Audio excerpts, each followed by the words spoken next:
Okay. It is January 20th, and I would like to call our policy committee meeting to order. Let's see here. We only have one thing on our agenda, and that is our equity policy, the draft.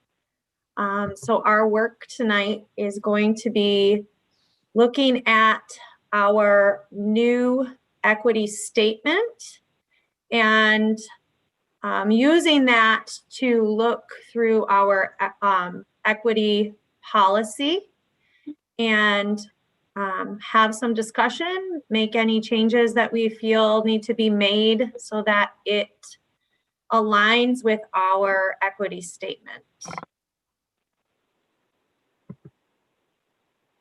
Now, Ms. Davis, are we going to, now Jen sent me the policy and asked me to monkey around with the commas and stuff like that. And we know that there were only 2 commas I had to fix, so not that big of a deal.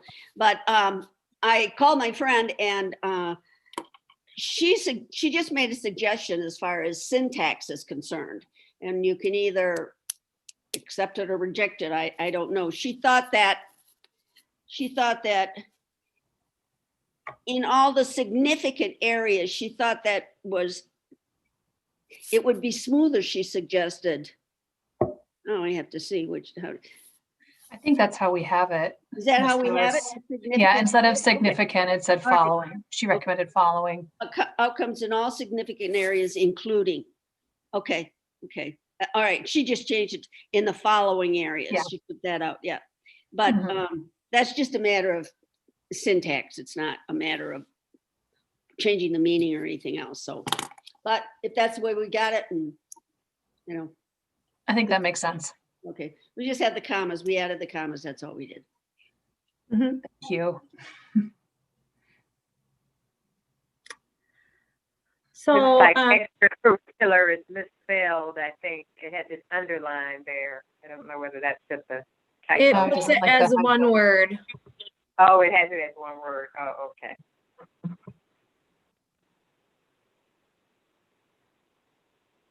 I would have hyphenated it too. Okay. I would have too, actually.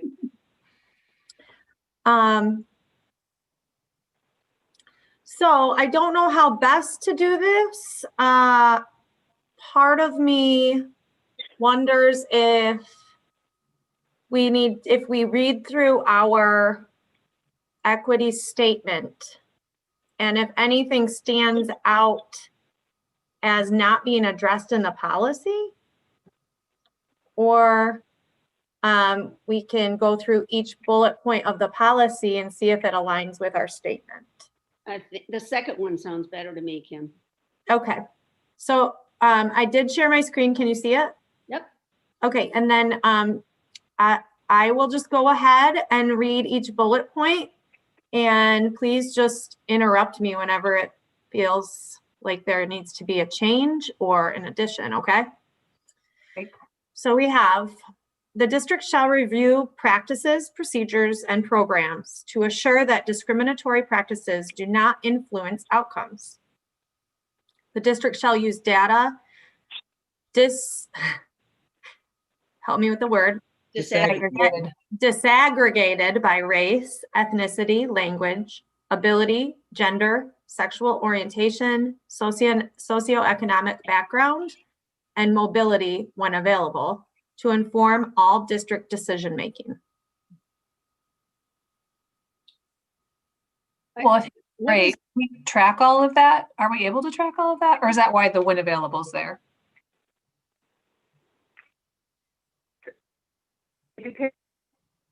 We're doing, we track a lot of that from a staffing standpoint, but in some areas, certainly we would know students. We have that demographic information from students. Or Melissa, if you have any other insight into that first one, because I know that was a part of what the equity team, I believe, came up with.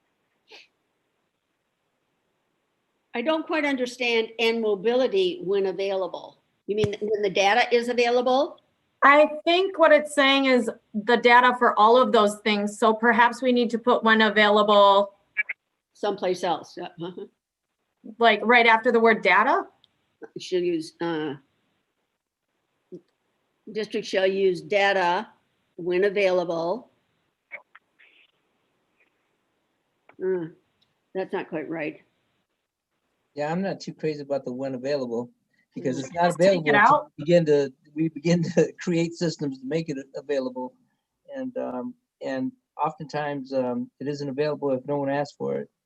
Yeah. I like I that. think the one instance that we may not be able to access data is sexual orientation because it's not a piece of data that's collected. That So, was my question about all of it. Like, how do we gather that? Okay. yeah, I mean, we can see language, ethnicity, we can see race, we can see whether a student is, has an IEP, a 504, so we can see that piece.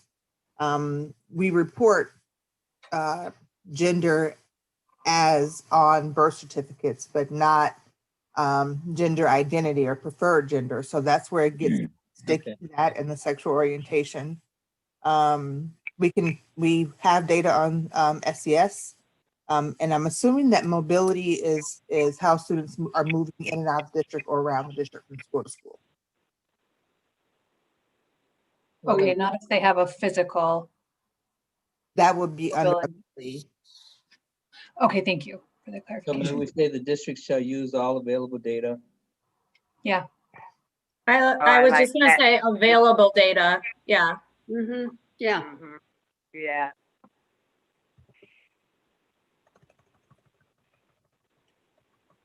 I feel like I'm doing something wrong by actually typing on this document. So tell me if I am. No, And undo You're it. not doing anything wrong. Yeah. now you know the pressure though of typing in front of people. Oh, Jen. But that's fine, Kim. That's fine. The district shall use all available data disaggregated by, but if we don't have the ability to do sexual orientation, we probably shouldn't put that in there. Well, I think if it's available, Okay. right? Right. Yeah, and when we're talking about equity, we absolutely want to talk about sexual orientation. So I wouldn't want to remove it. Okay.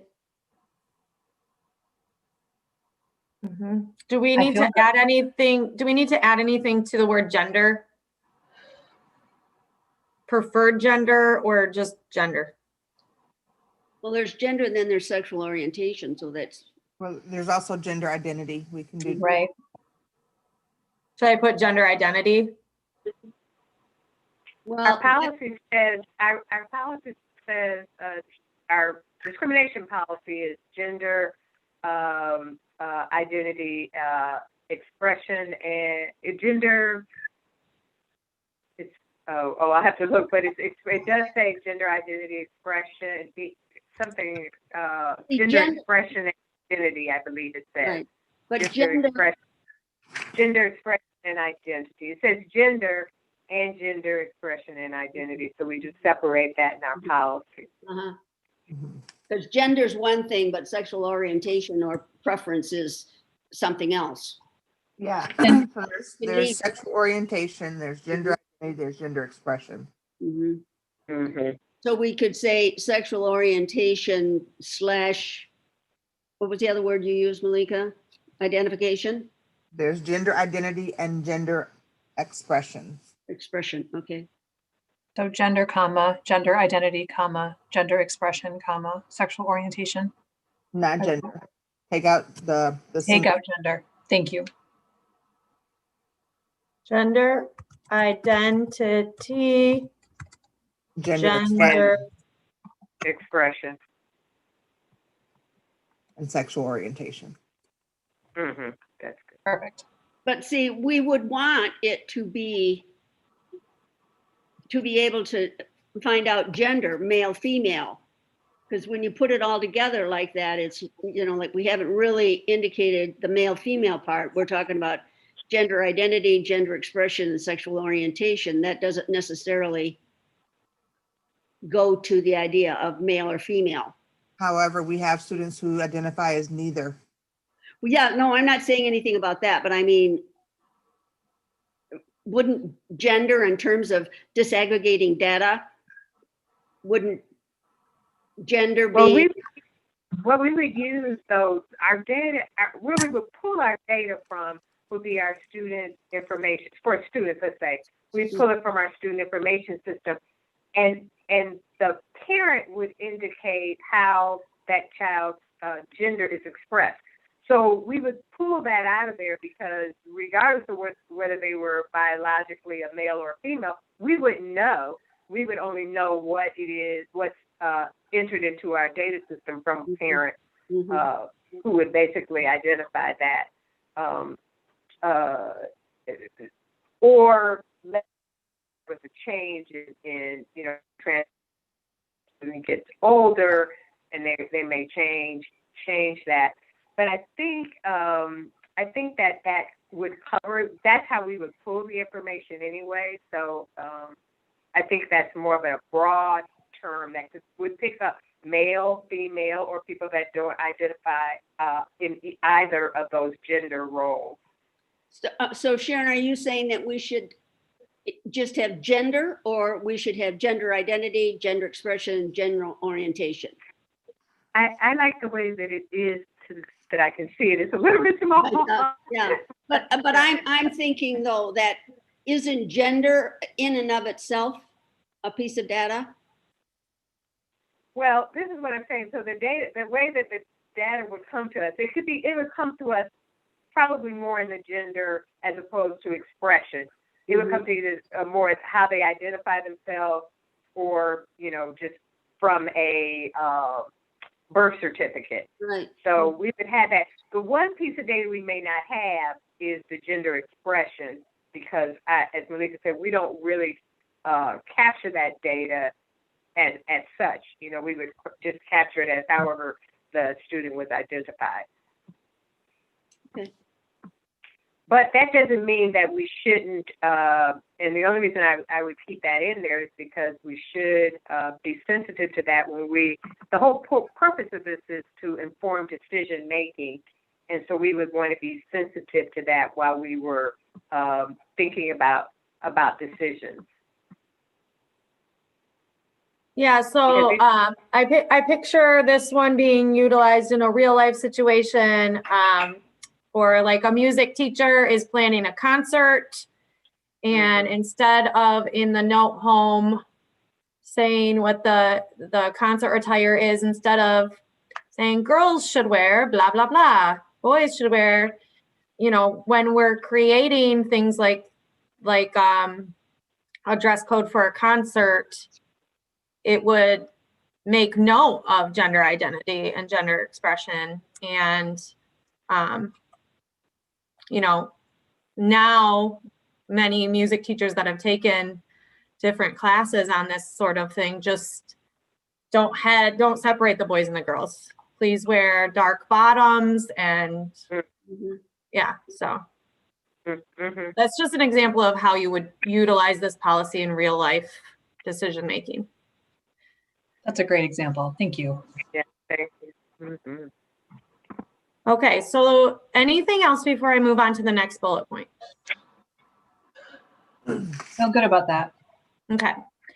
The district shall create and nurture an inclusive, accepting, and belonging environment for all students, families, and staff.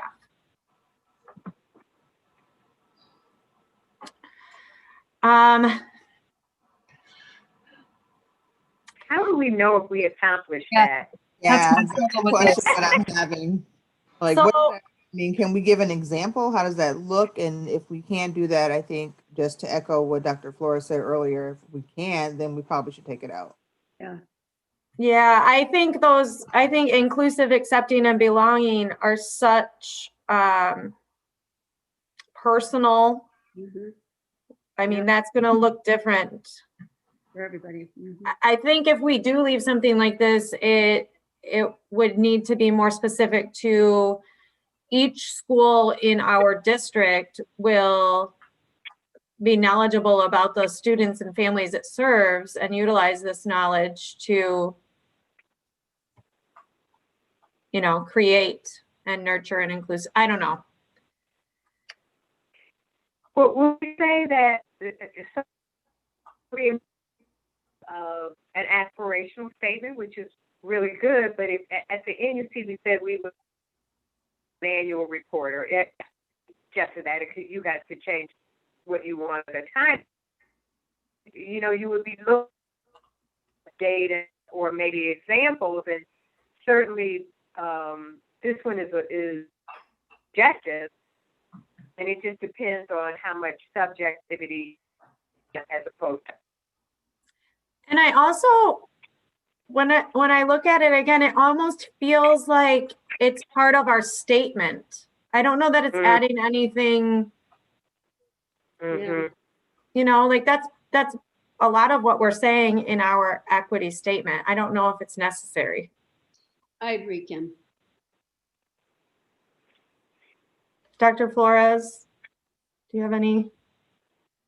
Well, I kind of like the the fact that it is a goal that we seek to accomplish, and I think that if all things are done with respect to implementing an equity policy through practices, that this will have some quantifiable measures, such as, you know, students are provided an equitable curriculum. You can measure that if it reflects their heritage and their contributions to this society and to history, as an example. That families, you know, are not discriminated against, that they're treated in an equitable manner, and that you'll see that in the placement of families, children in schools that are currently called elite schools. That you'll see that staff ratios in terms of their presence at schools, much like at a central innovation, would include African Americans and Hispanic teachers. That, you know, you can actually measure some of those things and say, yes, we have created a more inclusive. And so maybe that we don't say we shall create or we strive to create, but I kind of am leaning toward the way it's written, because it is the standard. It is the goal that we seek. That's my view on it. Dr. Flores, you've outlined all of those. Everything you said there, we've outlined below. So maybe if you want to say by doing the following kinds of things, you know, we'll create by doing this sub bullet of things, maybe. Well, see, I think that an accepting and belonging environment really can only be judged by the kids and the parents. It can't be judged by us. You know, but then if you look down, you know, it says the district shall identify and mitigate culturally biased instructions, assessments, and so on, recruit and hire high quality personnel that reflect demographics, you know, and the next one is provide students with equitable access. So if we do those things that we have down there, then what will happen is we'll end up, you know, with the accepting and belonging environment, maybe as far as we're concerned, but whether or not the kids and parents see it, I don't know how we judge that. Could this then I see be, your point. I see your point, Kathy, and I'll go back to where it says, in order to achieve these goals, the superintendent shall implement the following. So I agree, that is more of a goal statement, and perhaps it is reflected in the board policy. But yeah, it should be a means to an end, and it's not. It's more of a goal. Mhm. I agree. I agree with all of that. I think maybe if it stays, it needs to say something like the district shall, and then like frequently assess or frequently survey and assess. I don't have the words, but the families that are enrolled in our district, their needs and their, you know, in order to. nurtured. Yeah, you're trying to get the how. You're trying to My get the how. feeling would be That's good. just to delete that one statement, because we cover so much of that in our equity statement and in the rest of the policy that we have there. We're covering all of that. But see, what bothers me is, you can have two kids go to the same school, and it's the kids who feel accepted, the kids who feel like they belong. You can try to create the environment for them to feel that way, but how are we going to determine whether or not the kids and the families really feel that way? Well, you Mhm. survey them, that's one way. And Survey? again, focusing in on the how, you survey the children, you survey the parents and district staff to see how inclusive the district is at a particular time.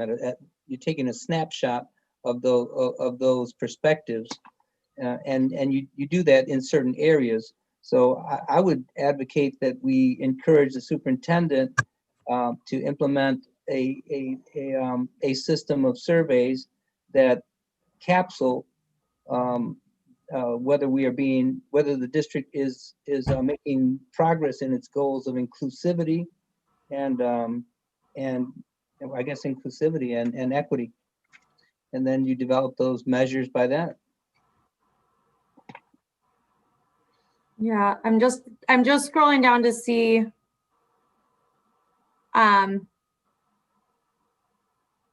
Yeah, so on the bottom, if we do keep that statement, the district shall create an equity review checklist, we could have on that checklist an annual survey that highlights how families are feeling about inclusivity, acceptance, and belonging. I do know it's something that multiple families have talked to me about. Multiple Hispanic families have talked to me about it with where my students go to school. Lots of things about just like, it just seems so cold. Like people don't talk the way we would want to interact. Like we want to be asked to come in. We wouldn't feel comfortable just coming into a classroom to help the teacher. We would need the teacher to like be assertive and ask us and make sure we know that that's what they want. Does that make sense? They view that relationship between teacher and parents differently than maybe I would. I don't know. That's very true. It's very true. It's culturally laden. We have to go an extra mile to engage Hispanic parents from a cultural perspective. But yeah, I agree. And part of that feeling of coldness comes from not having staff that reflect our community. And again, I'll point to the preliminary data that was sent out from Human Resources. And so when I made that comment about Innovation Central not having Hispanic or African Americans in the teaching ranks, that really raised a concern for me. And I began to look at all of that data. I'm going to go back to it because I haven't given it enough time because I was, multitasking on other things. But there are many areas like in our district where we have lost ground, ladies and gentlemen. I spent 30 years in this district, in the front line, if you will. And I remember how minority teachers really made a difference in some of these schools. And we had, I think, probably more numbers of minorities at that time teaching. And that's the, that first level of interaction that makes children and parents feel comfortable in our system. Mm-hmm. So could this be a lead into the goal statement at the top? So the district shall create and nurture an inclusive, accepting, belonging environment. In order to achieve these goals, the superintendent shall implement the following. So we just move it to the top because it's, well, inclusive, obviously, but an inclusive statement about the rest too. So if we do all of those things, we will likely be effective at creating inclusive environments. Yeah, and then, I'm just trying to think about this from the administration standpoint. I think that, I like the survey idea because then it gives us more of a concrete way in which we would be evaluated as to achieve these. And I like Ms. Shakti's suggestion. That was kind of I like what's going through in terms of putting it up there and then saying that really one of the things that you all think, and I think Dr. Flores said this too, is that if you do a lot of these things, it will help to create that environment. I mean, we may need to do other things too. Obviously, I couldn't agree with you more about the staffing situation. And we have that on here, and so we're saying if we add that, then it should help create that. So I would say that would make more sense. It would be easier for the administration to actually implement the policy. Can I suggest that we take the word nurture and inclusive, and we put those up in the top sentence where it says, let's see here, celebrating diversity of their student population, and thus we commit to ensuring all students receive an inclusive and equitable educational experience. And I think that might include accepting and belonging. Accepting and belonging are kind of redundant in this case because they do reflect what we've stated in our policy statement. But I think inclusive might add to it. Follow me? One more time for me, if you don't mind. Go to the second sentence, okay? The Board of Education. And here? insert where it says receive an equitable education experience. Insert Wait. right after the and, receive and say, we would say receive an inclusive and equitable educational experience.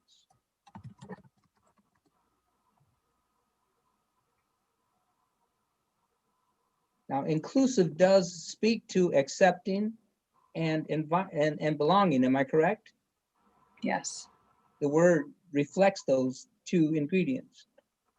I'm just putting it in red because that was a whole board. Yep.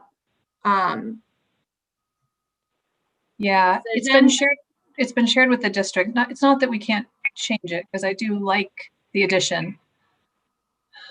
Let me just think through how I do that since we already agreed on it. But Jen, Well, the thing it goes is, through readings. It goes through the first and second readings.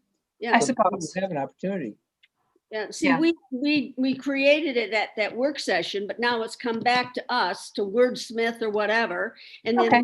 we will read it the way we want it. And if they want us to change it, they'll tell us to change it. But I'm comfortable with that. Okay. And then we're taking this out. Does everybody feel comfortable with that? The second bullet point. We talked about trying to show the how there. I mean, by creating surveys, do we not need that? Is that covered somewhere else? My wonder is if in this equity review checklist that the district's going to create for us, if we tell them we want a survey to be part of that checklist. Does that make sense? Yes.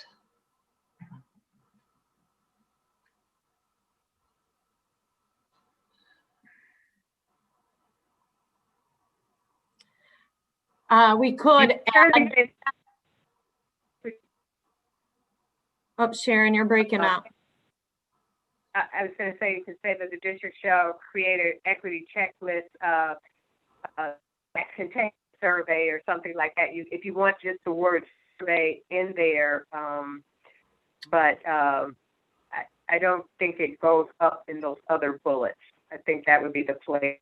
Right. We could say review checklist that will serve to determine if and add to this list families are feeling, families have a sense of acceptance and belonging.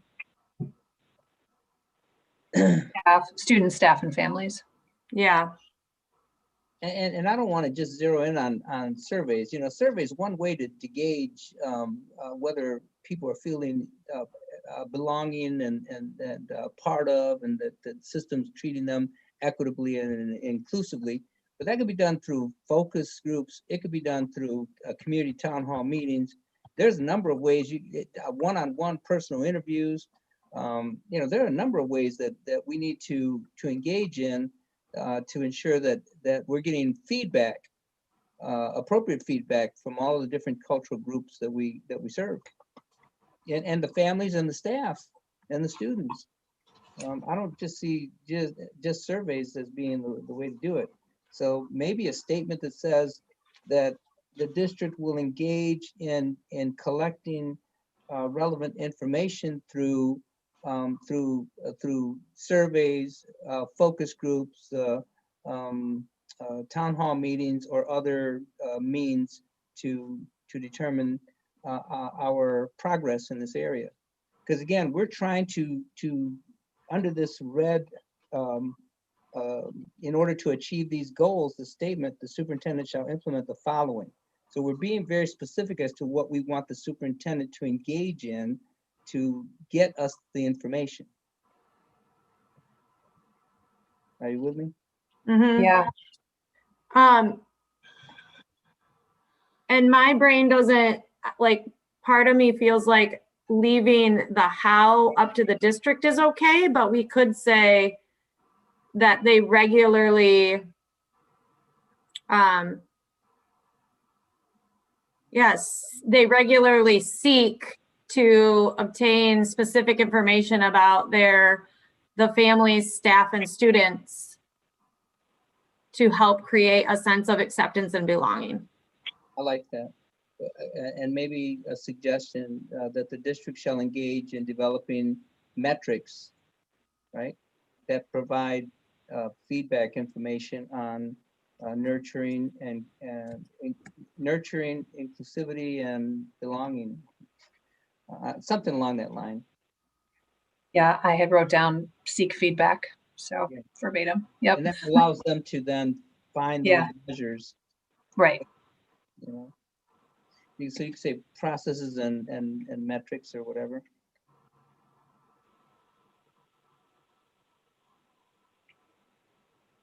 And maybe it's to gather that information, or let's see, the district shall regularly see. Oh, that's good. And what?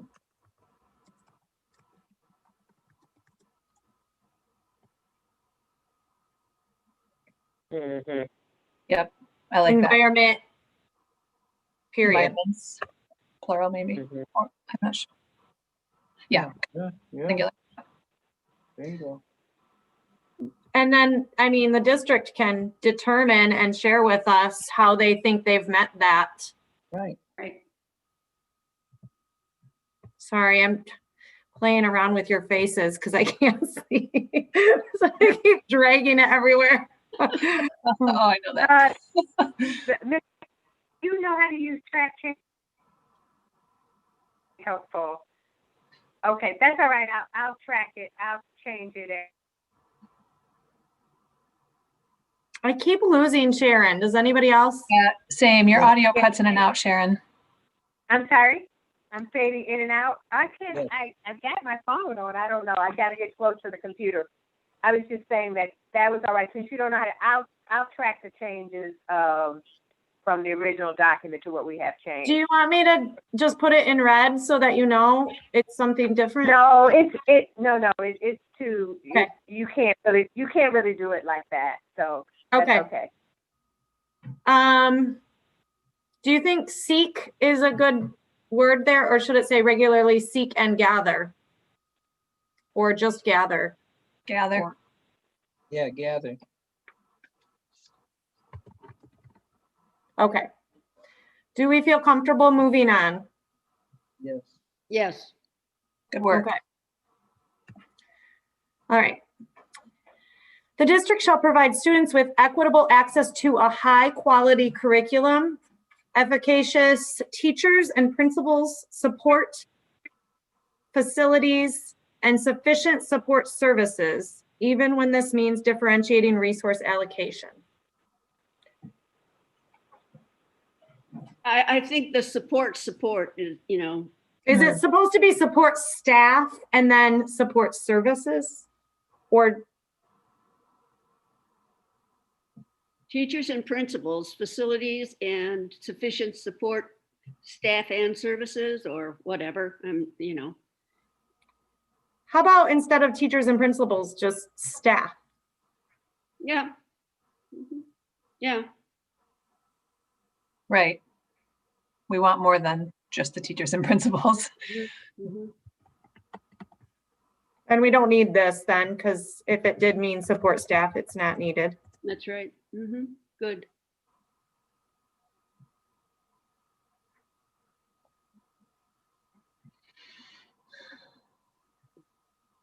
See, I think the word sufficient doesn't quite fit because that's another word that could be up for grabs as far as what does sufficient mean. And you can take sufficient out and say, and support services, even if it means differentiating resources, you know, which, That makes sense.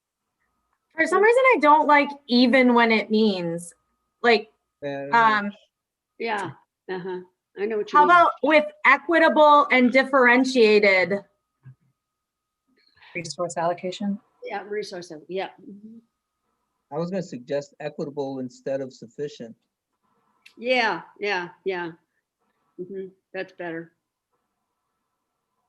Equitable Even, services. but equitable's in the first part. Yeah, we don't want to do that. Where? Equitable access. Students with equitable access. Oh, right.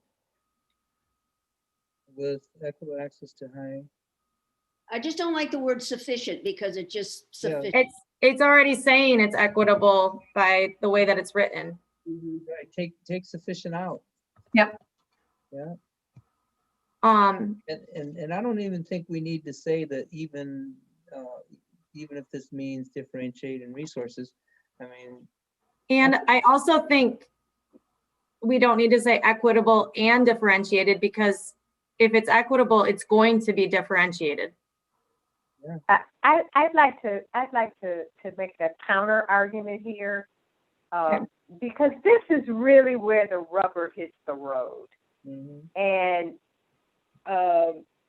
even when it means differentiating resource allocation, is really what this is all about.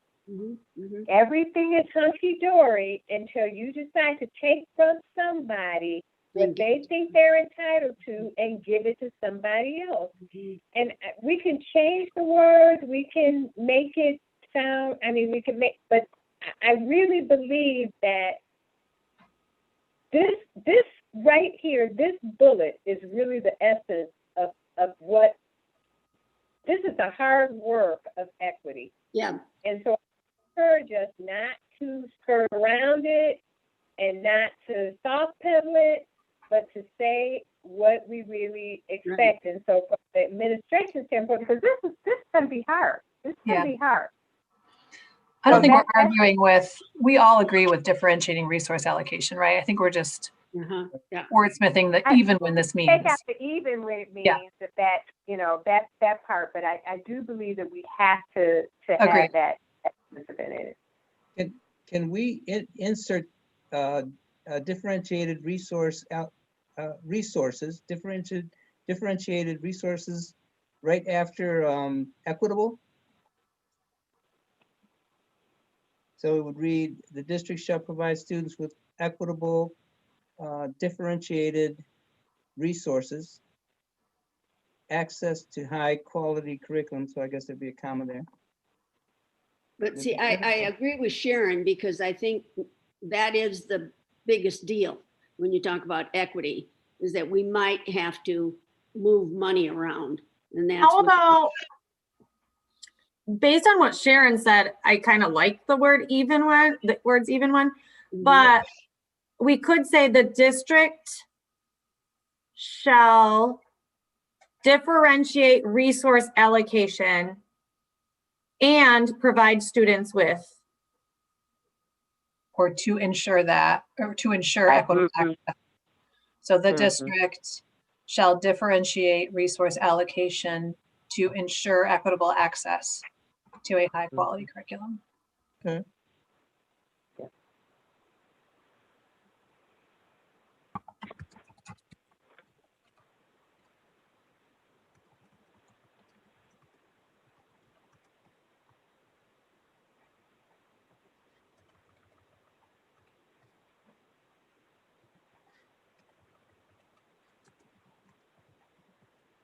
Well, what am I doing?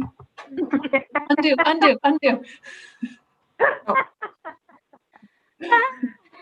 That bullet back. Don't let Kim into the document. There we go. Wow. Okay, I think the district shall differentiate resource allocation to ensure equitable access to a high quality curriculum. To ensure, I don't know that we need that students are. yep, Mhm.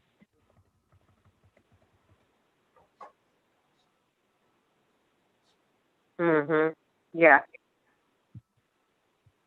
Take out the- yeah, and we're ensuring equitable access to efficacious staff mhm.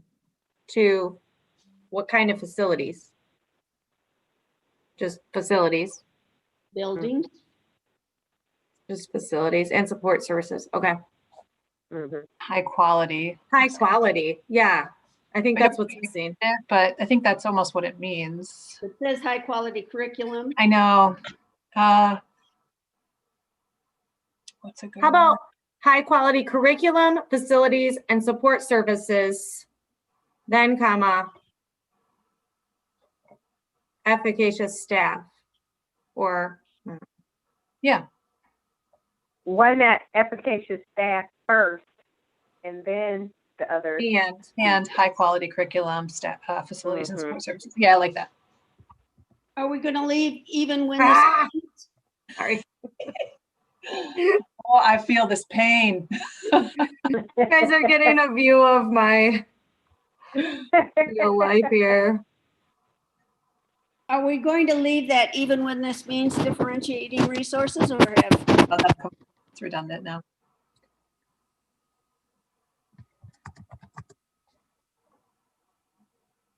Differentiate resources. Okay.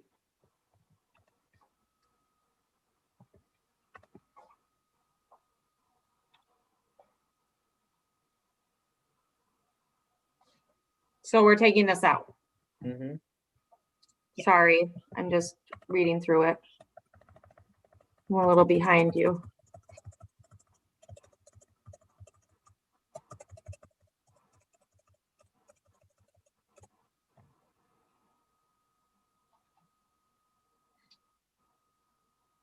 Mhm. I like it. Me too. Okay, next bullet. Kim, you The want to district- put a period there instead of the semicolon? I think they all have semicolons. Do they? They do. Another one that's belonging, comma. Semicolon, well, then maybe we have to. Oh, yeah, it does. It's too light on my computer. Never mind. No worries. Okay. The district shall identify and mitigate culturally biased instructional materials, assessments, and pedagogies that result in achievement disparities.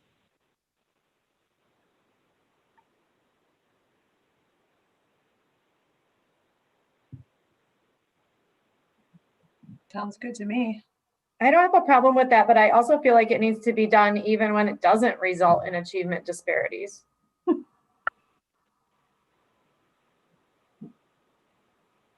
Yeah, that result in achievement. Yeah, I think we could just take that out. That result. Mhm. I mean, part of it is just the inclusivity that we're searching for. I think what it's saying there, so you're mitigating culturally biased instructional materials. You're mitigating those assessments that cause achievement disparities. You're mitigating pedagogies that result in achievement disparities. So if we take, I mean, we could take it out, but you're specifically targeting and mitigating those that result in achievement disparities. Is how I read it, but I mean, it can go. I think it'll be fine either way. I think what are you, Malik, are you saying that here that obviously we have disparities and one of the reasons we believe is because they are these things are culturally biased. Is that a cause and effect? Yes, they're Okay. so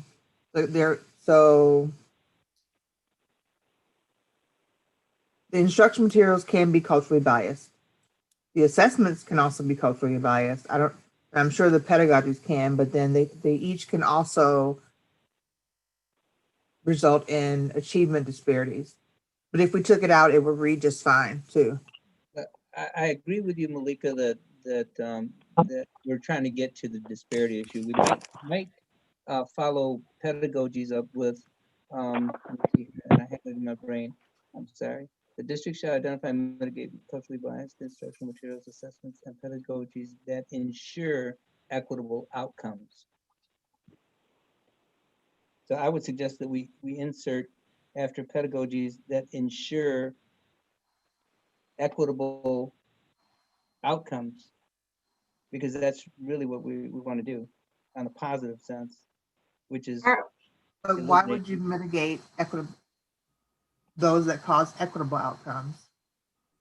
It would be inequitable that we would want to let's see, the district Mitigate. and mitigate culturally bias. Inequitable. Okay, right. To ensure equitable outcomes for all students. that makes sense. Yep.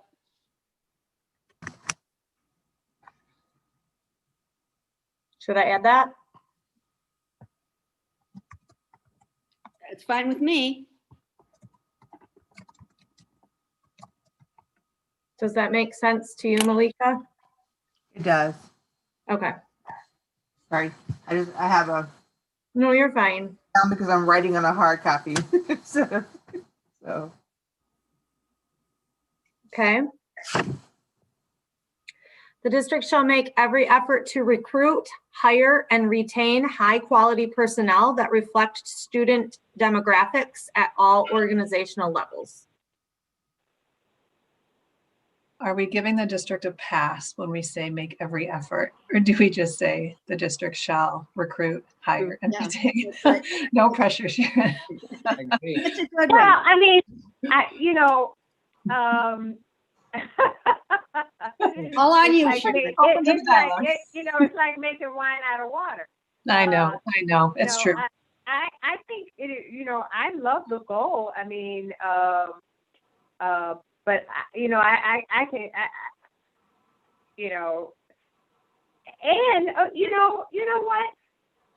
This can be done if we allocate. Yep. You have to do some different things in order to attract people in this market. The question is, can we afford to do them? In light of everything else or whatever, and so whatever we make as a priority, gets done. Whatever you budget gets done, because this is not for lack of staff trying, but we have to do some other things to get the pool, and those things don't come without money. Yeah. And that's We just want the it done. reality. But bottom Huh? line is we want it done, and we want it reflected in our language. And I think it does put more teeth in it if we I agree. take out the make every effort. I agree. love it. I love it, but and I'm not going to be here, so I'm just going to say this: these things are all great, but when it comes down to budget time, I would love my wish is when I watch this on TV from wherever I'm sitting on some sunny beach, I really want you all to press this, because if we think this is important, and we all do, we've got to put some resources behind it. Agree. So, we could just say the district shall recruit, blah, blah, blah. Yeah. I don't have any problem with that. That's right. I agree. I'd also, You know what? Maybe it doesn't happen overnight, but we want to see a lot of ways that you're trying to make this happen. Mhm. Not just We want to see progress. We Yeah. want to see We want to see progress, and you know, it's easier in some areas than it is in others. Mhm. Can I suggest also that we insert train behind hire? So it'd be after hire, I'm sorry. After hire, okay. After hire, comma, train, because there's a need for a training program within our district to create a teacher pool that we need. We keep talking about it, and I mean, for years now, we've talked about it, and it hasn't happened. But Dr. Flores, What? does it really go with reflecting the student demographics? I agree with you, but the question is, does it go right there? That's right. Oh, Because this Oh, okay. Mhm. is to get, this is tied to student demographics. Yeah. Well, The yeah, higher- yeah, it's still there. It's still there because we have a current staff that needs to be trained, and many of them, you know, reflect that student demographic right now. Do we need to be specific in what they are trained in then? And if that's the case, does it go down below? In the one down below mm, with the training piece, and I think it has to be written to Yeah, policy. there's a trend below it. That's why we're asking that. Is it there? It should be in here, but should it go there? I think Okay. that makes sense. It could be the district shall train and support personnel at all organizational levels in the next bullet. Yeah. I like that. Okay. Are you okay with that, Dr. Flores? I'm fine, yeah. This is, the words, they have value. Mm. You know, we can let them go. As long as they're reflected somewhere else. Are we okay? I'm sorry. Are we okay with this bullet point? The district shall recruit, hire, and retain high-quality personnel that reflect student demographics at all organizational levels. Yes. Yes. Okay.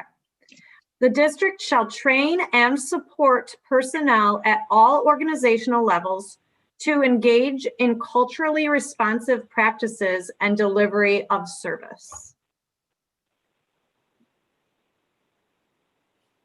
Mhm.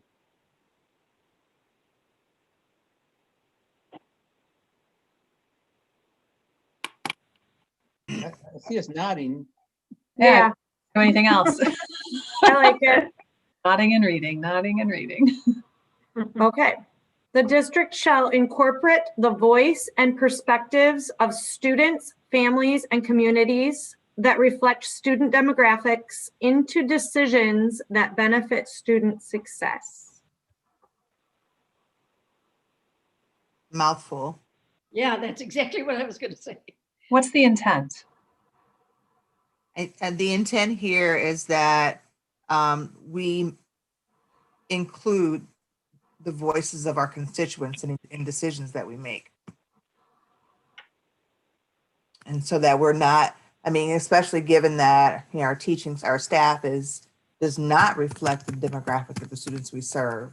We have to include those families and communities in decisions so that we can make sure that they are included in and feel like they belong. Yeah, okay, good. Helpful. Could we make that statement though by saying that we'll include all stakeholders in the district? Or, I mean, something a little shorter? I think shorter, yeah, stakeholders, and these are only my opinions. Go Stakeholders, some people will interpret as other community agencies. Mm. That's what I think of, yeah. I want to specifically name the most important stakeholders, which are our students and families. I mean, we could repeat them, you know, and name them, but it just, I'm Mhm. just thinking of a shorter statement. Yeah, I agree with a shorter statement. I'm wondering, for some reason, I don't like the sound of that reflect student demographics.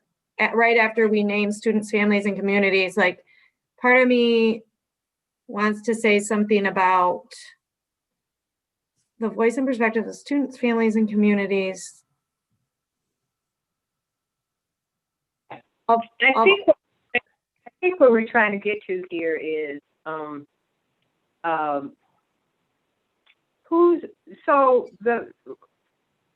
just being straight. A lot of our minority parents and students their voices are not included in a lot of decisions. It's a lot of people that have power and money, or white people that are making decisions. And so really, I think it can be said in a different way, but that's Yeah. really what we're trying to get to here. And so that's, I don't know how to say it, but I don't want to skirt around it, and I don't want to make it so that we don't know what we're really getting at here. Yeah. Right. I agree. I think it's saying what we want it to say, but I think it could sound better. I don't know. Incorporate the voice and perspectives of all of the I want to say the demographics that we serve, the family and student demographics that we serve, or something like that. Yeah. Voice and perspective. We will incorporate the voice and perspectives. Students, families, and of the students, families, and communities that we serve, Yeah. I like that. or Mhm. perspectives that are reflective of the students, families, and communities we serve. Yeah.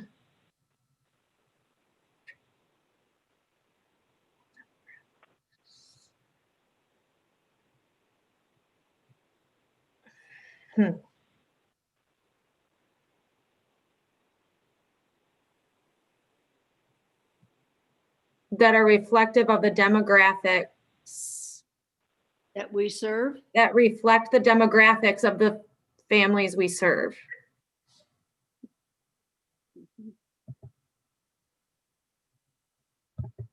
I would suggest leaving students in there too, Yeah. because those Yeah. primary, and then we don't need it necessarily at the back end. Mhm. That reflect the demographics of the families we serve.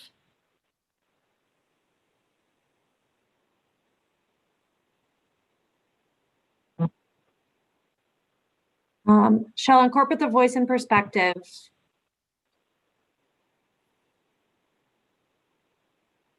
Shall incorporate voice and perspectives into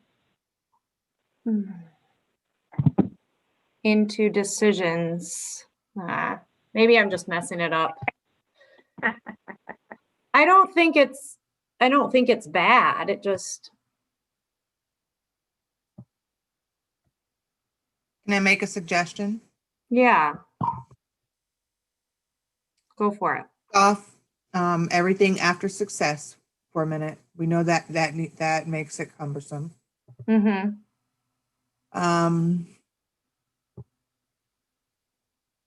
The district shall incorporate the voice and perspectives of the students, families, and communities that we serve. I think keep it there. It's simple. And don't talk about demographics. I think it's Those implied. are the demographics. Yeah, exactly. It's implied. Okay. The district shall incorporate the voice and perspectives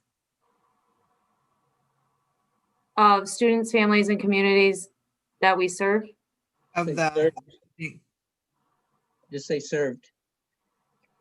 The district shall incorporate the voice and perspective of students, families, and communities served.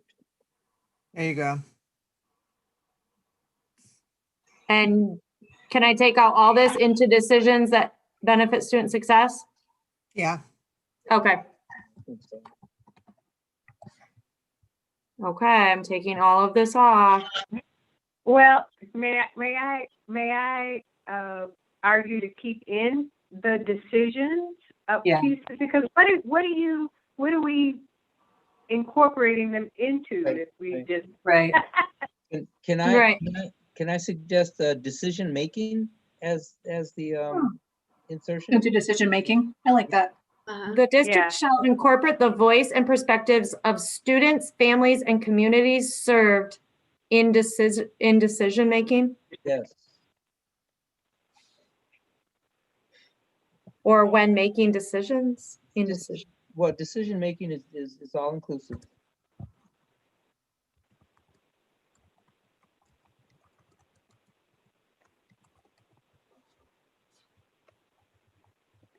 Ah,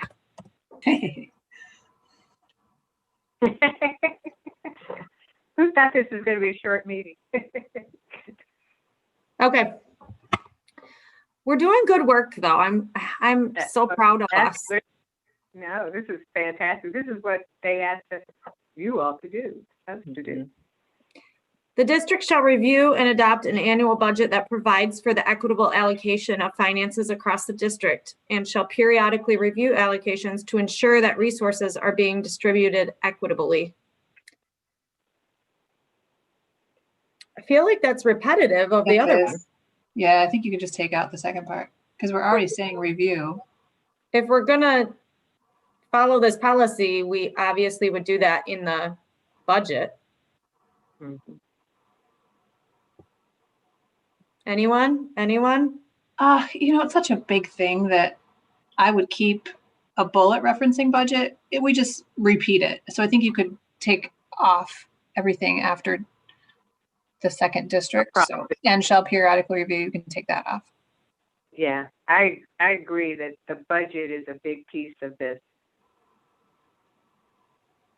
Just take and shall period. Yeah, all Yep. of that last phrase. Could I suggest that we also, when you do take that out, we say the district shall review and adopt an annual budget. Oh no, well, it says that provides for equitable allocation of resources. I was gonna say that is viewed through an equity lens, but okay. I give up on that one. One thing. So I was thinking maybe change around adopt and review an annual budget because we have to adopt it and then review it. I like that. Uh-huh. Mhm. As, and that might remedy what I'm about to say, because sometimes we adopt budgets that could provide for equitable allocation, but those allocations aren't spent necessarily on what they may have been intended, which would be the purpose of The review. looking at how those monies were spent. But if we do adopt and then review, I think the language is in there. Mhm. I like that. Yeah, good catch. Mhm. Okay, the district shall review its purchasing practices to ensure that women-owned businesses and minority-owned businesses are not being excluded, and shall promote the diversification of its vendor and supplier corps per law and district policy. Could we make that more positive in terms of saying are being included as opposed yeah. to not being excluded? Mhm. Are Are being included. I like that, yeah. I'm not sure what that last part is. It shall promote the diversification. I'm not sure what that last piece means, but is it just mean do everything possible to? I don't know. Yeah, we can, so I think we can take it out. That I left the footnote in there because it tells me that it was one of the ones that we really liked from, other than this case, Minneapolis. Yeah, it was one of the other ones. And Yeah, so these we are can take towels. it out, and then we can remove the footnote because now it's genuinely ours. Okay, so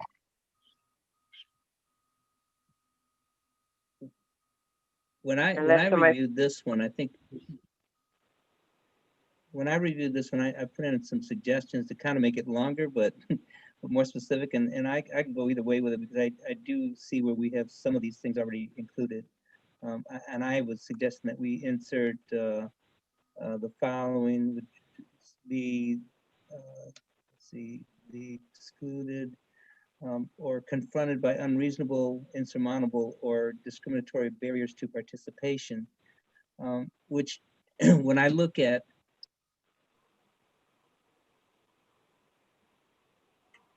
Oh no. Dr. Fuller. at this whole process of and minority-owned businesses, which I agree ought to be WBE and MBE, that sometimes we create systems and requirements for these minority and women-owned businesses, such as insurance bonds of, 50, 60,000 or 150,000 or whatever we choose in purchasing for bid processes. And these oftentimes are obstacles that are insurmountable for a small enterprise. To put up, and I'm just throwing numbers out in the air, right? To put up a $60,000 bond for maybe a $100,000 job, that might not be something that a small business can overcome, especially with banking and discriminatory lending processes in Grand Rapids. I see it all the time. I can't build a development on my property because I couldn't go to the bank and get $13 million. That's the reality. But yet I have a property that certainly would be great for a lower moderate income housing.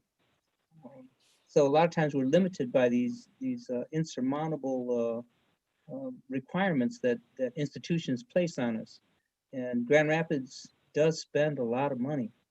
And minority populations and women populations, they have a difficult time, navigating the funding that is required to comply and submit a bid. It's just my take on it. So, Yeah, Dr. Flores, I agree with you. Document. I wonder if it should be in a purchasing policy, though. Like, how deep do we go? Like, can we point to the policy so that we just make sure that we're always reviewing that policy? And in that policy, we're talking about, limits for cap of bonds or something like that.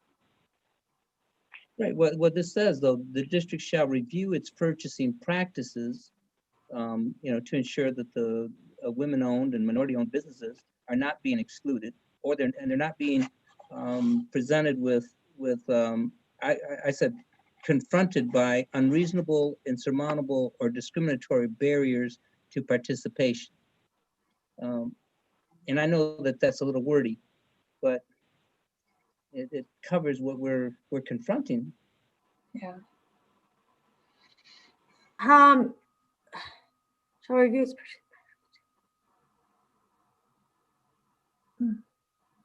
Yeah, I hear what you're saying. Sure. And remove any barriers? We could say, I was going to start, maybe say we shall review its purchasing policy to eliminate, I'm not sure I want to use discriminatory. The only reason I want to say don't want to say discriminatory because I think that's too narrow. Because, so maybe to eliminate barriers or something, broader. I'm just thinking out loud. And barriers to the inclusion of or for the something maybe of women or in minority businesses. Yeah, I was gonna say to their participation. To eliminate. Maybe to eliminate reviews for to eliminate barriers. And ensure that women and ensure. I think just saying barriers is probably okay. I mean, we can specifically point out a barrier when we're doing this review. Right. I was just thinking to eliminate barriers to participation. I think we need another. How about participation barriers? For some reason, that doesn't sound right to me. Yeah, it doesn't sound right. Yeah. Barriers to participation. Mm-hmm. And ensure that women and minority are included. Mm-hmm. Let's leave out being. Are included. Let's leave out being. Yeah. Are included. Yeah. You could also further condense. that and shall promote piece because I'm not, We can take I this think- out. Yep. yeah, because I don't know what that means. You could further condense too by just saying women and minority owned businesses and not repeating owned businesses twice. Oh, that's true. Mhm. Right, good point.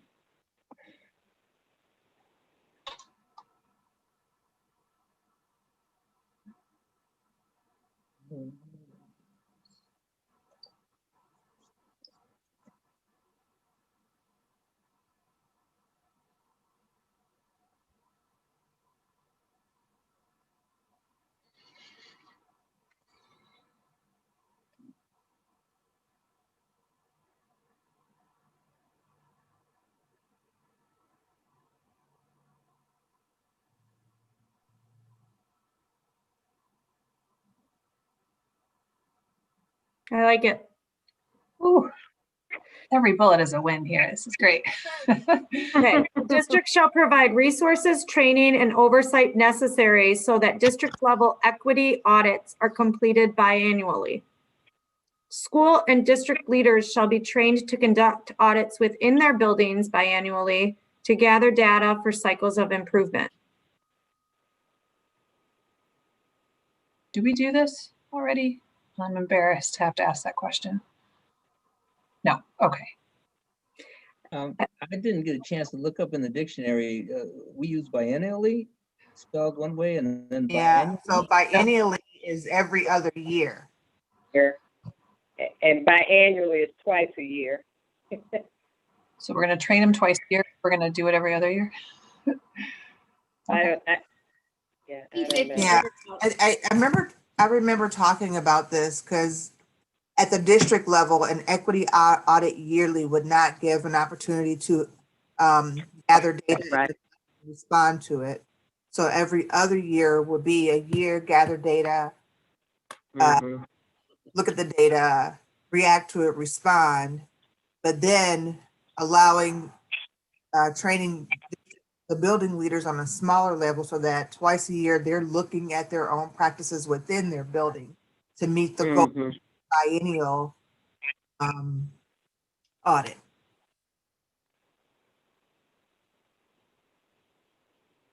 Yeah, that's right. We did have a discussion about this at the last, well, one of the meetings that we had.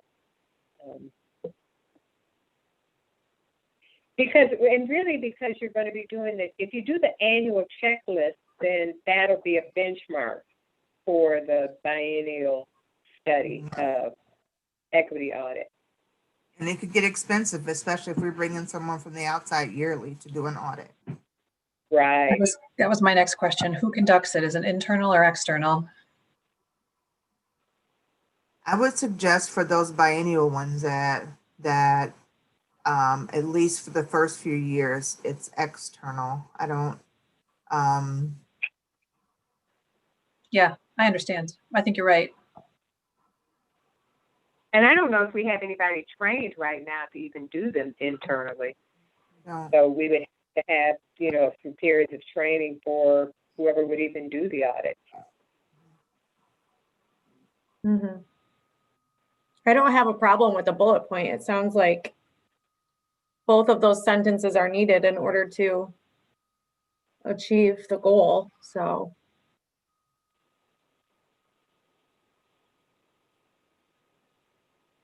Anyone? I have nothing to contribute to this one. I think it's good. Okay. This is where I lean on the district to tell us what's feasible. I think it sounds fair. Okay, the district shall support the establishment of and resources for an equity leadership team under the guidance of the Office of Equity and Inclusion. What is an equity leadership team? I actually love this, but I'm not sure that I think that this really is the board's role. I think this is kind of the implementation, the how, although, I think we should do it. Yeah, In I agree, Sharon. I think that the district could decide to do this in order to achieve the board's requirements? Because the board already established the Office of Equity and Inclusion. So that was the board did. Now, how, you know, the rest of that, I don't think really, Oh, I it's think what that's the- more the superintendent. Yeah, Even though I wholeheartedly agree with it. Yep, I think then we remove it. yep. Agree.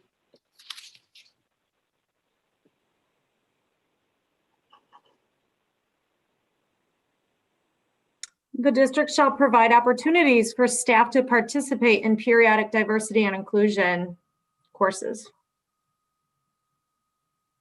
I suggested that we put in training and courses because, you know, Hmm.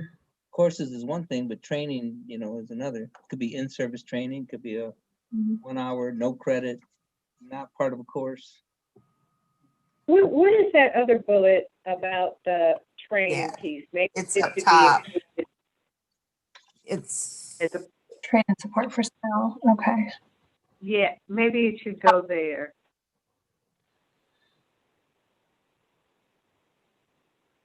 we put it in the district shall Right up here.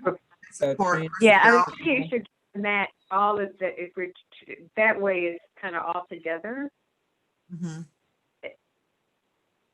Yeah, and I think the big thing here is that we can offer the training all day long, but if it's not, if we don't have to, if people don't have to come or have to engage in the training, then we, you know, we get only those who are interested, not the people that we need, if I put it Yeah. right. Yeah. Maybe we should say then that instead of provide opportunities, shall ensure that staff receive training in whatever. I like that. The district shall ensure That that staff staff, receive training, or periodic, whatever that's the training in, or whatever. yep, I gotcha. Gotta rephrase this.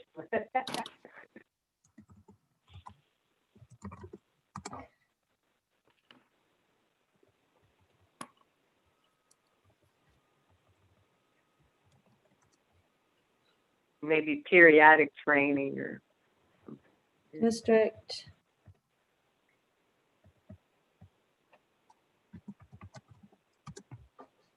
Maybe should ensure that staff are periodically trained.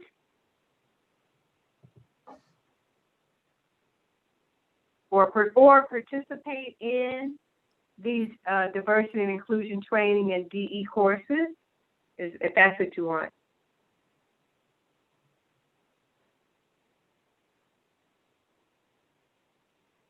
Did you just ensure that staff periodically, and I don't know, you know, that periodically participate in diversity and inclusion and training DEI courses? Does that get it, Melissa, what you were trying to call it? Yeah, Wow, I'm bad at spelling. it's okay. It corrected it for you. It's all good. Oh, thank Yeah. you. District shall ensure that staff periodically participate in. Mm-hmm.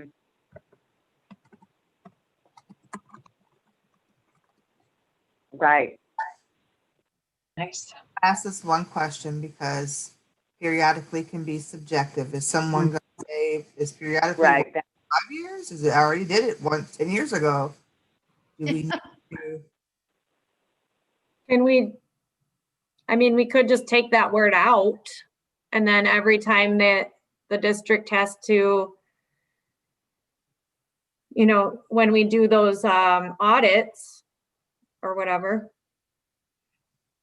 Right. We would they ask, would- have you ensured that staff are participating in diversity and inclusion Mhm. training? So yeah, Mhm. I think you can take it out. Yep. Nice.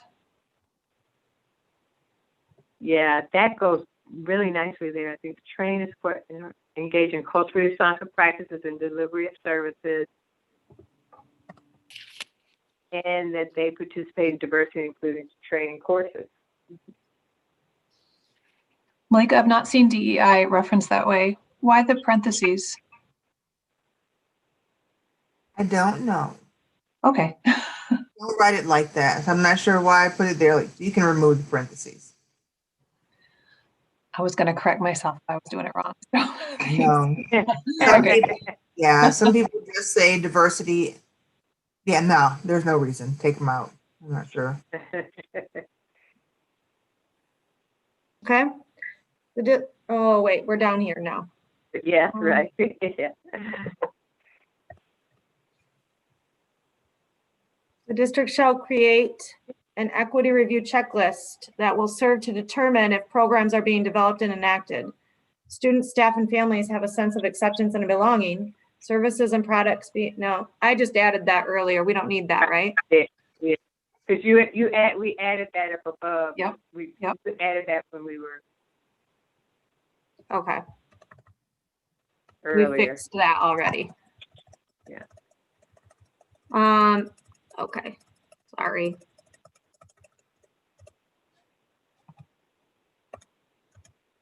The district shall create an equity review checklist that will serve to determine if programs being developed and enacted, services and products being purchased, policies being adopted, and resources being allocated are done so in an equitable manner.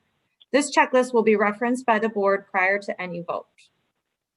Ooh, not any vote, right? No. Which votes? Yeah. Can we just say the checklist will be regularly referenced by the board during decision-making? Well, how frequently will we require the district to provide us with this checklist? Annually? So I thought the checklist is just something that exists. And then let's say you are making a decision about a vendor. You would put out the checklist as a board and say, hey, does it hit this? That's how I interpret it. Is that how that was intended? Yeah, and I was thinking of it with academic achievement committee, if we are approving a certain curriculum, we might reference the checklist or. Okay, so this is a checklist for us as a board. Maybe we need to say that in the beginning. The district shall create an equity review checklist. But I think it will also be used, by just all staff, really. I mean, I think we gave the example of if a teacher, like one of our policies, our recent policies that we revisited was if a teacher is using what is that, where they can ask for funds for a certain thing in their classroom. GoFundMe or something like that. Yeah, like a teacher should know about this checklist and maybe have it as a reference point. Like, does this product that I want for my classroom meet the checklist, I don't know.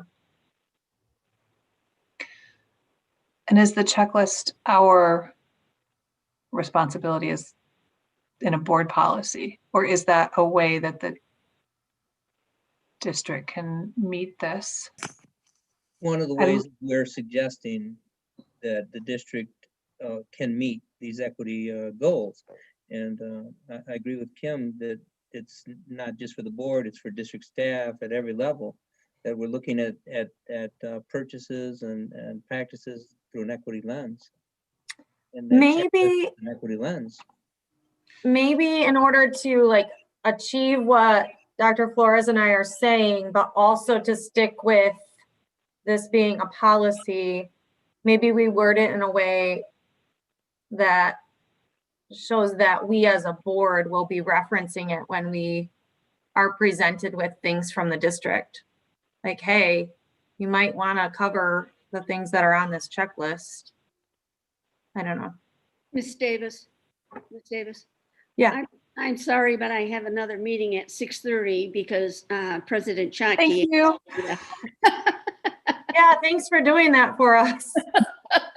So I'm going to sign off and say, good work, and I'll see you when I do, right? Thank you, Thank Kathy. you. Bye-bye, bye-bye.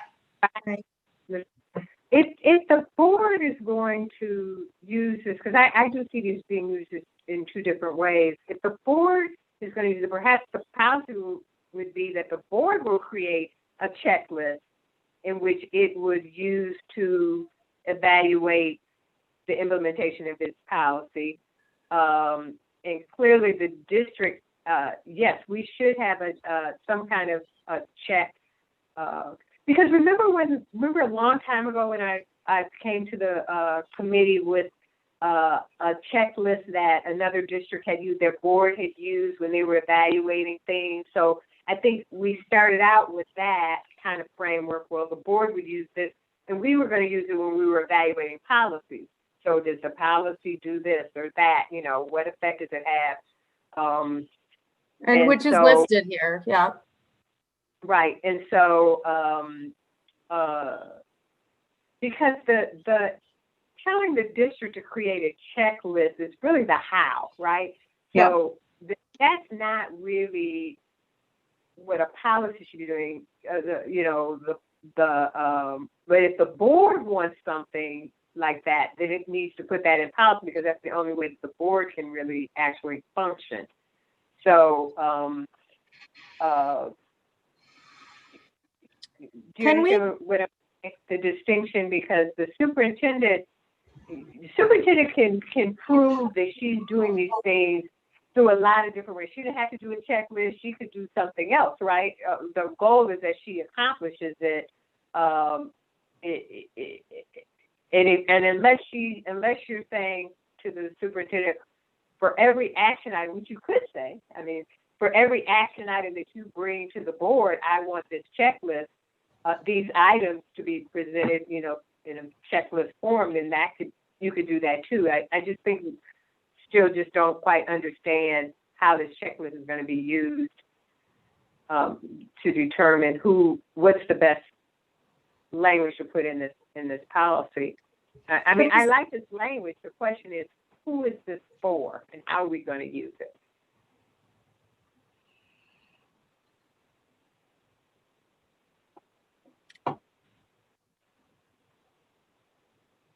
Because if you want, because here you say the district, we don't have to create a checklist to determine if these programs, et cetera. I mean, you can say that the board shall determine if, or shall, provide documentation. I guess we just need to know a little bit more about what you want. Yeah, I'm looking at that too. I'm thinking, do we want a process or do we want a specific checklist? I think I recall way back when that we talked about a checklist, that'd be nice to have, but it might be a process if we're looking at the whole district. But it certainly, we ought to have some way of determining whether what we're doing, what we're buying, or what we're adopting, or the resources that we're allocating, or those budgets, for instance, are in fact reflective of equity. And that's when I think we were talking about checklist, We could say the board will utilize an equity review process to determine if. Is that what will happen in that last line though? The one we haven't discussed yet, the superintendent shall provide the board with an annual report. So will that naturally happen because we're getting an annual report? So we will thus review. Yeah, I think I'm picturing it more as like more often. So like when we do approve something like a curriculum or a service being purchased, that we have a process or a checklist that we reference in order to ensure that we're making equitable decisions.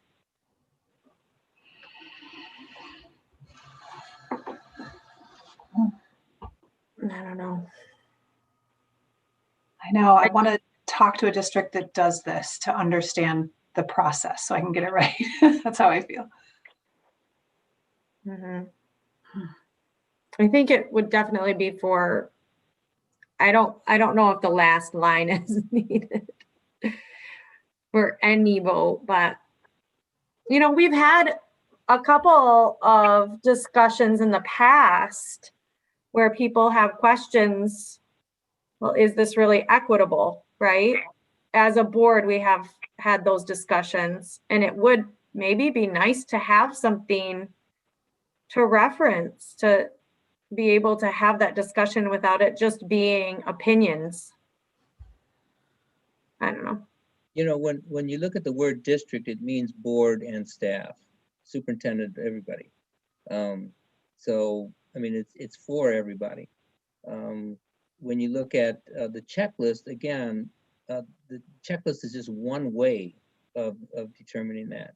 So if we look at review, I mean, we should just insert process, including checklists that will serve to determine if programs are being developed and so forth and on. Might be, a way to reach that.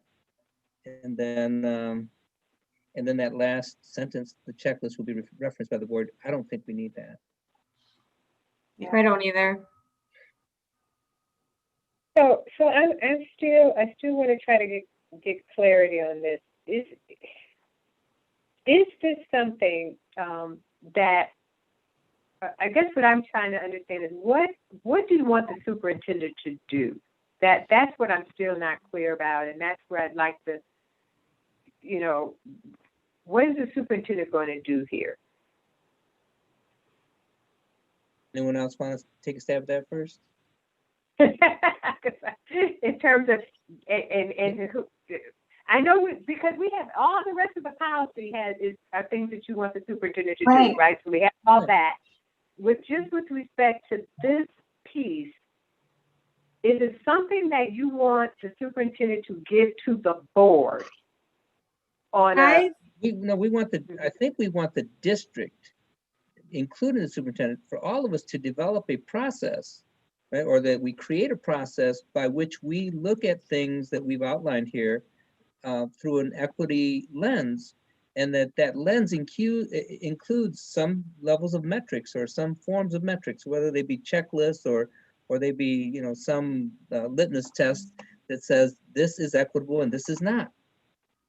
Yeah, the board doesn't create that process for the superintendent. The superintendent creates the process to implement what the board wants in the district. Okay. And that's why I'm trying to draw this distinction, because if the board wants a process for itself, which makes sense to me, the board is making decisions.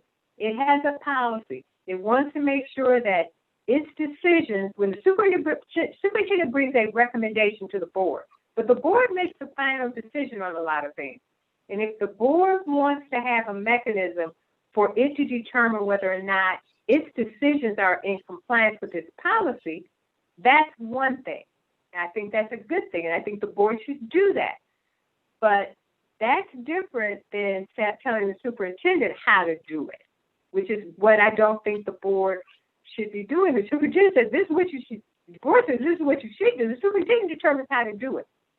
And the board says, I want this day, I want this information. Well, the superintendent determines how she gathers that information. And that's why I'm trying to get it clear here, because I think otherwise we're all a little bit confused about what we're supposed to be doing with this.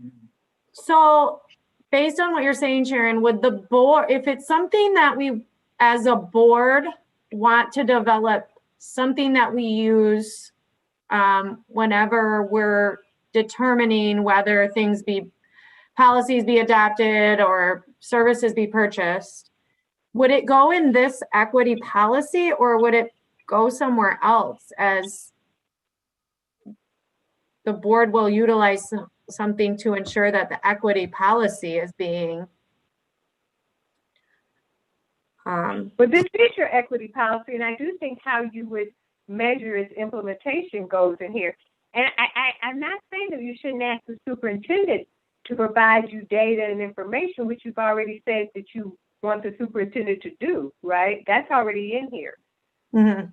So I guess what I'm trying to get to is, if you've already told the superintendent that you want an annual report that reports on all of these things, that's in here already. So that's why I'm questioning, what is the purpose of this? Is this directed then to what the board wants to do on its own versus what you want the superintendent to give you? Yeah, maybe. If I can add on to that, Sharon. Please. So, in essence, your checklist are the above bullets,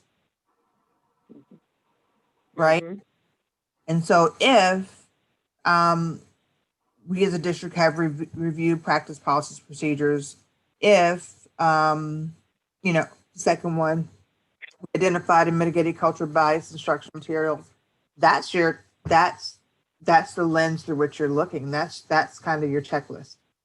Mhm. And so that last part isn't necessarily needed. Now that might be something, I think I agree with Sharon, that if I'm doing something, I might develop this, let me make sure that I'm doing this, this, and this, but this policy will drive what that checklist says. It's already in there. Mhm. Yeah, so maybe it's something as a board we talk about, like maybe when we're presented with big decisions, we reference this equity policy routinely. It just doesn't become a policy that disappears, and I don't know. And I'm open to doing this work at a work session. This could be a practice, right? Let's develop the checklist. It's a thing we do. We utilize it. When it becomes out of date, the next board president says, hey, at the next work session, we're going to update our equity review checklist as it becomes outdated. I don't know that it has to be in this policy, because the checklist will reflect our intent in the policy. Mhm. I think there's some utility to having guidelines and the checklist to determine whether things are equitable or not. Mhm. And I don't know, maybe it's another page of guidelines, and then in finality a checklist that says it does meet this, it doesn't meet that. I don't Yeah, know. I think of it kind of like how an academic achievement committee last year, or maybe it was 2 years ago, we developed a checklist for approval of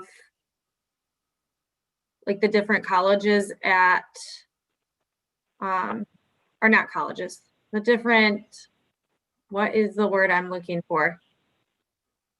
Careers being offered Oh, sure. at At high our school. academies. Thank you. Yeah. And it's very specific. So now when we approve an academy, we need to know this information. But yeah, I agree, Jen. It could be a work session that as a board, we come up with something. Okay, how about this? The board shall create and maintain an equity review checklist that will serve to determine if programs being developed and enacted, blah, blah, blah. Should we just say we will create it and we're going to maintain it and keep it in there? And I don't think we need this last sentence. Yeah. We will create and regularly utilize, or something like that.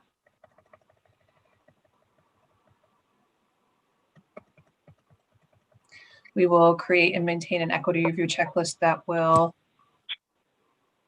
be utilized to determine if programs being developed. Yeah. Because that's how the board is going to hold the superintendent accountable for doing the things that are up above, the bulleted things that you've asked her to do in this situation, which makes sense. Because now the superintendent knows, okay, this is clearly what I'm going to be held accountable for. The board is going to be reviewing it through their check, whatever the process you guys are using. Change serve to be utilized, will be utilized to determine if programs being developed. Thank you. I knew you Yes. said something else. I could see your cursor thinking.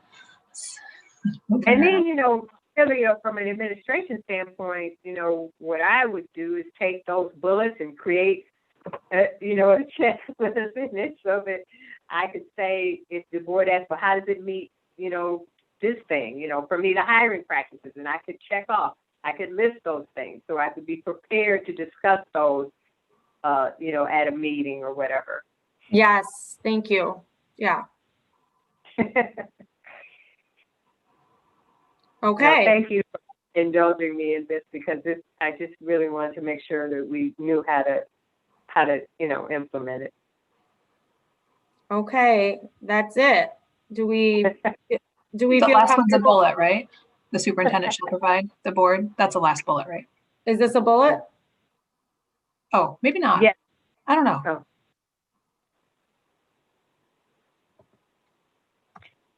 Yeah. Yep.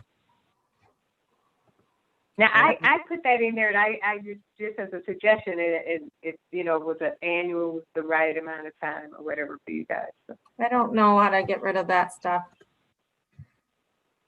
Sharon will do it. That's okay. all right. We'll fix it. Don't worry about it. Don't worry about it. But yeah, I like that bullet point for sure. Let's do it. All right. How do you guys feel? We got our workout in. Final workout of this policy committee. They came out great. I do too. I'm so proud of us for actually getting it done. So thank you for all of your work, all of you. Yeah. You chairwoman for leading. Very Well, good. Thank you. And I think we're gonna get an A for this. This is Ms. very Harris, exciting. what I'll do is I'll clean it up, and then we'll send it back to the committee, and then you can decide. You want it at the next board meeting? That's my next question. It's big enough that I want to give the board time to digest it, not like a first reading typically. I'm wondering if a work session might be a better place to introduce it so that there's time. This is going to happen whether it's at a board meeting or a work session. So I just want to anticipate and give time for us to really think this through, including our superintendent, who deserves some time with this too. Absolutely. We're going Well, to we'll send it back. No, I was going to say I'll send it back to you guys, and then you just give me the direction, whatever it is that you would like to happen. Okay. I'm sorry, Davis. No, you're fine. I just was gonna say, I love that idea, also because the full board really has, just some weight in this, given that we had that retreat and we all came up with the statement. I think that it deserves the time. Our February 8th work session is going to be devoted to the strategic planning RFP draft. So let me give some thought to that. It's not to say we can't do it, just kind of, this is a marathon year, any which way we look about it, right? So that's why we're here. So either February 8th, or this could be a piece of our retreat. So